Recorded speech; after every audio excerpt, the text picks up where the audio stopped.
কাজে গিয়েছিল ওখানে। কোথায় কাজ করছিল?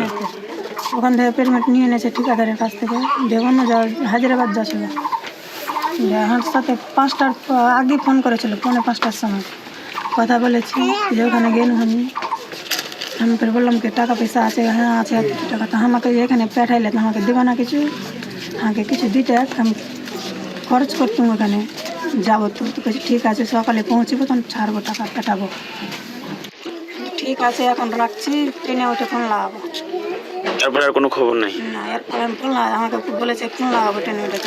তারপরে আমি ফোন লাগাই না, তো আমি ফের করছি। কোথা থেকে কোথায় যাচ্ছিল? চেন্নাইতে কাজ করছিল? চেন্নাই থেকে কোথায় যাচ্ছিল? হায়দ্রাবাদ। আচ্ছা, তারপরে কথা হয়েছিল? ট্রেনে ওঠার কথা হয়নি, এদিক থেকে ফোন রিসিভ করে না। ঋণ হয়েছে, ফোন রিসিভ হচ্ছে না। ওর সঙ্গে কি আর কেউ যাচ্ছিল? না, ওই একাই যাচ্ছিল। আমি একাই যাচ্ছি ওখানে, এখানে আমার কাজ করতে পারি না, অন্য জায়গায় যাবো। হ্যাঁ খুঁজেছি, 8 দিন ভর খুঁজেছি, খুঁজে পাইনি। সব ফোনে সব ফোন লাগাই, ফোন ঋণ হয়, রিসিভ হয় না। 3 দিন ঋণ হলো, তারপরে মোবাইল সুইচ অফ। চেন্নাই থানা সব জায়গাতে গেল, দিয়ে ওখানকার থানাতে ছুটি আছিল, মানে পূজা চলছিল, তার জন্য এত লেট হলো। 9 দিন পরে পাওয়া গেছে বডি। তো ওখানে চেন্নাই কি অবস্থায় পাওয়া গেছে বডি? রেল লাইনের ধারে পড়ে আছে।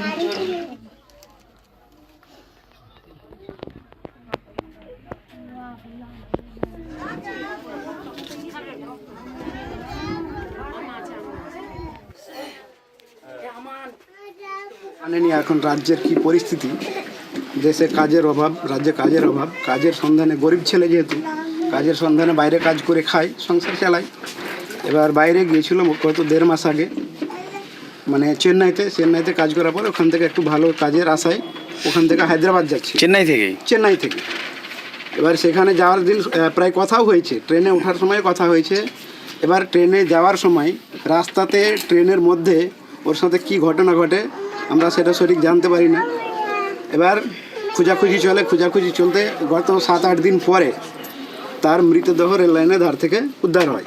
সেটা আমরা আরপিএফের ক্যাম্পে গিয়ে আমরা জানতে পারি। আমার ভাইকে কেউ ধাক্কা দিয়ে খুন করেছে ট্রেন থেকে। সঙ্গে কি কেউ ছিল নাকি? না, সঙ্গে কেউ ছিল না। অবস্থায় পাওয়া গেছে দেহ রেল লাইনের ধারে, মানে এমনি তো ওই সাইডে যা আমরা জানতে পারলাম যে রেল লাইনের ধারটা সবসময় জঙ্গল আর কাদামাক্তই থাকে, নোংরাই থাকে। ক্ষত অবস্থায় পাওয়া গেছে। মুখের চেহারা যে খেদা মনে হচ্ছে, মানে কেউ পিছন থেকে ধাক্কা দিয়েছে এরকমই কনফার্ম মনে হচ্ছে, কেন মুখের আকৃতি কোনো ঠিকঠাক ছিল না। এখন পর্যন্ত সেরকম কেউ আসেনি, কেউ সার হাত বাড়িয়ে দেয়নি। এত বড় একটা ঘটনা, একটা গরিব ছেলে যার 2টো সন্তান রয়েছে, সে কি করবে না করবে, কিভাবে চলবে, কিভাবে খাওয়া দাওয়া করবে, তার মানে কোনো খোঁজ খবর এখন পর্যন্ত কোনো প্রশাসনিক দিক থেকে হোক বা রাজনৈতিক দিক থেকে হোক কেউ কিন্তু এখনো আসেনি। 100 দিনের কাজ বন্ধ করে শ্রমিকদের বিপাকে ফেলেছে বিজেপির সরকারই।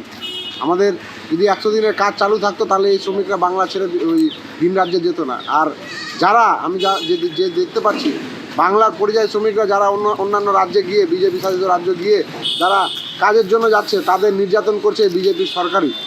তো সামনে আগামীতে 26-এর নির্বাচন, এই পরিযায়ী শ্রমিকদের থেকে আওয়াজ উঠবে এবং এই বিজেপির যেটুকুও বাকি আছে পশ্চিমবাংলায় উপরে বঙ্গোপসাগরে ভাসিয়ে আসবে এই পরিযায়ী শ্রমিকরা। দেখুন, 34 বছর সিপিএম ক্ষমতায় ছিল, সেই সময়ে কোনো কাজ ছিল না। সিপিএম এই রাজ্যটাকে পুরো খোকলা করে দিয়েছে, বেকারত্ব বাড়িয়ে দিয়েছিল। তারপরে আসলো চোরেদের সরকারকে সরিয়ে আসলো ডাকাত রানীর সরকার। ডাকাত রানীর সরকার আসার পরে কী হলো, 15 বছর ধরে কী করছে, লুট চলছে, সন্ত্রাস চলছে, বেকারত্ব আরও বেড়ে গেছে। যখন রাজ্যের মধ্যে কোনো কাজ নেই তো কী করবে বেকার যুবক যুবতীরা, কী করবে? ভিন রাজ্যে কাজ করতে যাচ্ছে। বিজেপি শাসিত রাজ্যগুলোতে বিশেষ করে কাজগুলো পাচ্ছে বলে বাইরে যাচ্ছে। বাইরে গিয়ে যদি এই রাজ্যে যদি কাজ না থাকে তাহলে বাইরে স্বাভাবিকভাবে যাবে।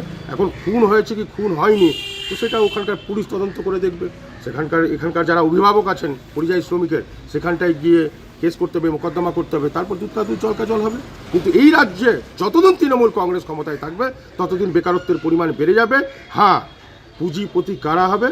তৃণমূলের ছোট মেজো সেজো নেতা মন্ত্রী কর্মী সবার অট্টালিকা হবে, গাড়ি হবে, বাড়ি হবে, এসব বৃদ্ধি পাবে। কিন্তু যারা প্রকৃত যুবক যুবতীরা শিক্ষিত তারা কোনো কাজ পাবে না।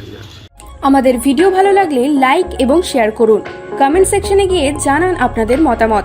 আরও ভিডিও পেতে আমাদের চ্যানেল সাবস্ক্রাইব করুন এবং প্রতি মুহূর্তে খবরের আপডেট পেতে প্রেস করুন বেল আইকন।